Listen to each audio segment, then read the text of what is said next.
1, Philippe Vandel, avec votre invité. Bonjour Didier Van Kovlart. Bonjour Philippe. Romancier, je ne vais pas parler lettres, pour une fois je donne des chiffres. 34 romans, 15 prix littéraires, dont le Goncourt a seulement 34 ans. C'était un aller simple qui est devenu un film avec Villeray. Il faut dire que vous avez commencé à écrire à l'âge de 8 ans. Il y a également 6 pièces de théâtre, des dizaines de scénarios pour la télé, pour le cinéma, même une sorte de manga. Mais votre actualité, c'est ce nouveau roman, il s'appelle La vie absolue, c'est publié chez Albin Michel. Vous ressuscitez Jacques Lormeau, qui était le personnage de l'un de vos romans emblématiques, c'était il y a 25 ans, dans La vie interdite. Je n'aurais jamais pensé écrire cette question. Il est mort, que lui arrive-t-il ? Oui, c'est-à-dire comment ressusciter un mort. Ouais.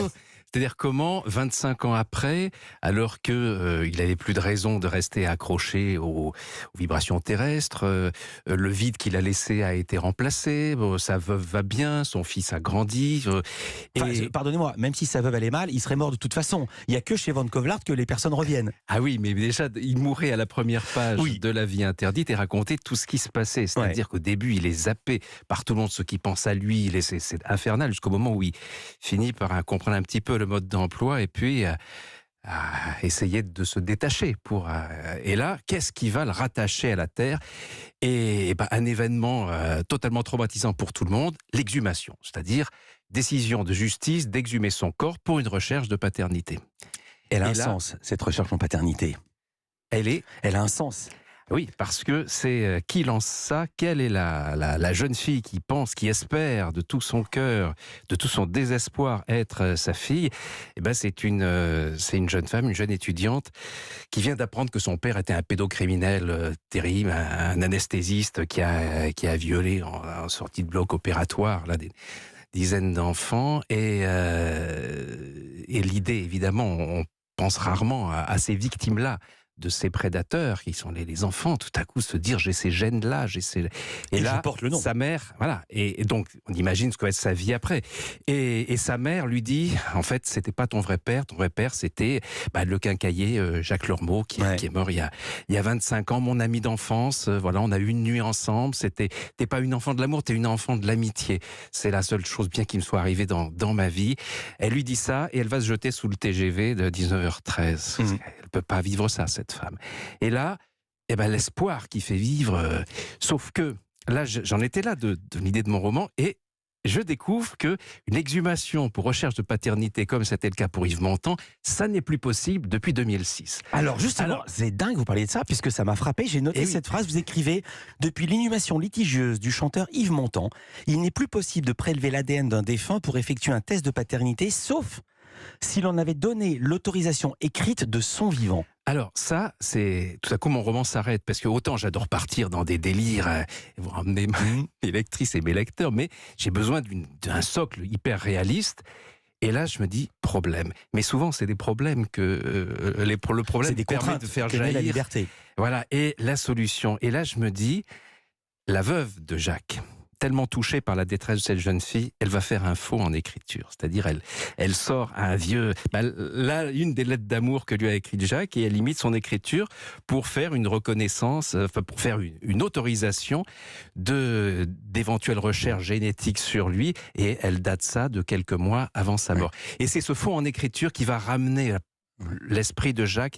C'est cet acte d'amour un peu sacrificiel. Mais là, père qui n'a pas eu d'adultère, on espère que tout aille pour le mieux dans le meilleur des mondes possible, sauf que là, lui, il sait que c'est pas lui. Il sait qu'il n'a pas couché avec sa vieille copine. Et que c'est un mensonge d'amour que la mère a fait à sa fille. Et qui aurait pu rester au bénéfice du doute, sauf si sa femme, dans cet acte d'amour empathique pour cette jeune fille, n'avait pas fait ce faux en écriture. Et là... Évidemment, il est dans cette cérémonie et il sait que ça va être une catastrophe terrible. Sauf que son fils qu'on a connu petit garçon très renfermé et tout, c'est devenu un geek de génie, un super hacker qui, comme les serruriers qui auparavant étaient des casseurs et ont de grandes compétences, lui il est devenu expert en sécurité informatique et il va s'arranger pour que ce test... pour que le résultat du test ADN qui confirme qu'il n'y a aucun marqueur génétique commun soit une confirmation de la paternité. Et ça match à 99%. Et là, on en est juste vers la page 50-80. Il y a tellement de rebondissements. Je remplis ma gourde, je reprends mon souffle. Didier Van Kovlart, vous restez avec nous. Culture Média continue sur Europe 1. Culture Média sur Europe 1 avec Philippe Vandel. Philippe, vous recevez le romancier Didier Van Kovlart. Et je cherche la bonne page pour lire ce passage qui m'a vraiment étonné. Si on entend cette histoire et qu'on pense qu'elle est un petit peu gentillette, c'est la vie absolue chez Albin Michel, le dernier roman Didier Van Kovlart. On racontait le papa biologique, naturel de cette jeune fille pour qui on fait un test en paternité. Il était anesthésiste et puis on découvre qu'il a violé de multiples jeunes filles en sortant du bloc. Il est en prison, il est incarcéré, il parle à son avocat et ça envoie du bois. Son avocat lui dit « tais-toi ». Le client donc se cabre et il lui dit à son avocat « pourquoi j'aurais honte ? Oui, je suis pervers, sadique, voyeur, pédophile et j'en suis très heureux. C'est ça mon système de défense ». Mince, je t'en l'avais mis, j'ai connu. Je suis coupable et je m'en félicite. Je suis un rempart vivant contre le politiquement correct, le puritanisme hypocrite et l'infantilisation féministe qui asphyxie notre société. Ça m'a laissé pantois.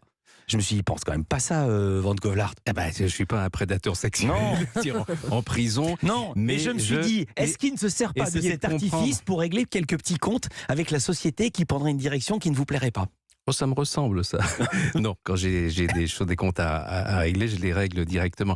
Non, là, ce qui est arrivé, c'est que la première phrase que vous avez lue, en fait, elle a été prononcée dans la réalité par un anesthésiste violeur. Vous savez que les personnages de la réalité s'invitent parfois à la table du romancier qui est en train d'écrire. Qui dit pourquoi j'aurais honte ? Oui, c'est-à-dire c'est présenter tout à coup ces atrocités comme une libération de la parole, une invitation justement à aller au bout de ces fantasmes. Et ça, c'était d'une telle force, d'une telle brutalité que, vous savez, pour comprendre les monstres, il ne faut pas les juger de l'extérieur. Il faut leur laisser à un moment donné la parole, les laisser aller jusqu'au bout. Et là, Jacques, le défunt, entend ça et il entend surtout la manière dont cet homme veut se venger de cette fille du jour où il a appris que, sans dévoiler, racontez pas tout, qu'il n'en était pas le père, tout cas, ça alors qu'il s'était interdit de la violer parce que la famille c'est sacré. Donc, il veut tellement la faire souffrir à son procès et Jacques se dit peut-être que je suis là comme une sorte de fusible, de coupe-circuit pour détourner ça de sa fille. Alors il y a une galerie de personnages dans ce roman. Il y a aussi une sorte de double de vous. Enfin, je ne sais pas si c'est un double de vous, mais c'est un écrivain. Alors c'est pas tout à fait vous parce que c'est un écrivain qui n'a connu qu'un seul succès. Vous, Dieu sait que vous en avez connu durant toute votre carrière. Et du coup, il est devenu critique littéraire. Son livre suivant n'a pas marché, écrivez-vous. Le troisième a été refusé par son éditrice et il est devenu critique. Ça remplace pas, mais ça console. Du moins, ça compense. Sauf que les détestations qu'il suscite en flinguant ses confrères ne font qu'alimenter son dégoût de soi. Je me dis, tiens, ça serait pas un portrait de certains confrères ? Non, lui c'est un ancien gendarme, il y en a peu dans la littérature.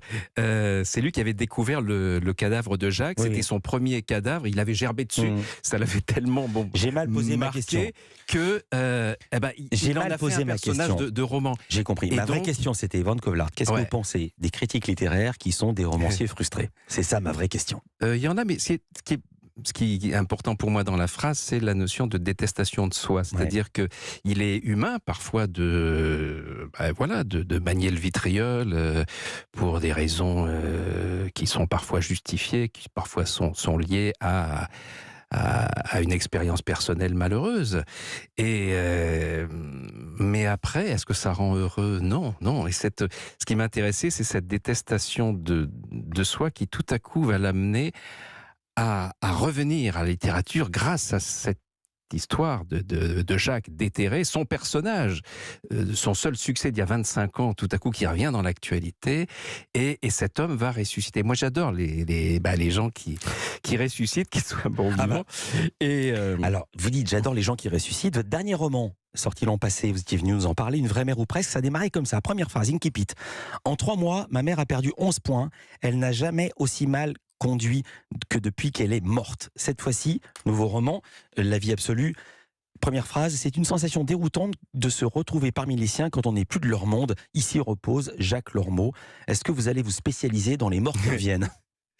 Mais je trouve que le point de vue du mort tellement intéressant parce que c'est pas un omniscient. il est à la fois le témoin, il est totalement concerné par tout ça. Et puis il essaie désespérément d'influencer, surtout comme il sait, comme vous le disiez, que lui n'est pas le père de cette fille, il a tellement peur que l'espoir qui a tout à coup sorti de son drame cette jeune étudiante lui fasse encore plus mal en se brisant. Donc, j'ai une question pour vous. Vous pensez vraiment qu'on peut communiquer avec les morts, par l'esprit ou par Dieu sait quoi, chacun le nommera comme il voudra, ou est-ce que vous écrivez cela parce que c'est quelque chose de éminemment romanesque?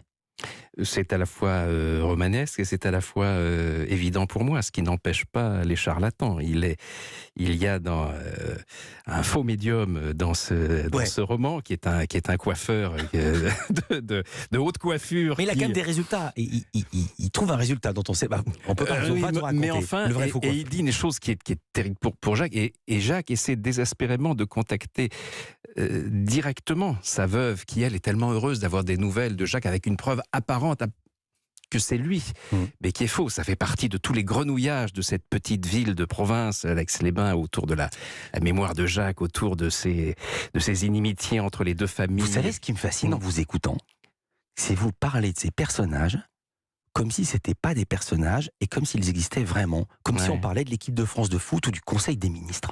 Ah oui, mais c'est ma famille de tête aussi. Vous savez, la vie interdite du premier livre, j'ai commencé à 17 ans, j'ai calé, j'avais pas les moyens de raconter cette histoire à l'époque.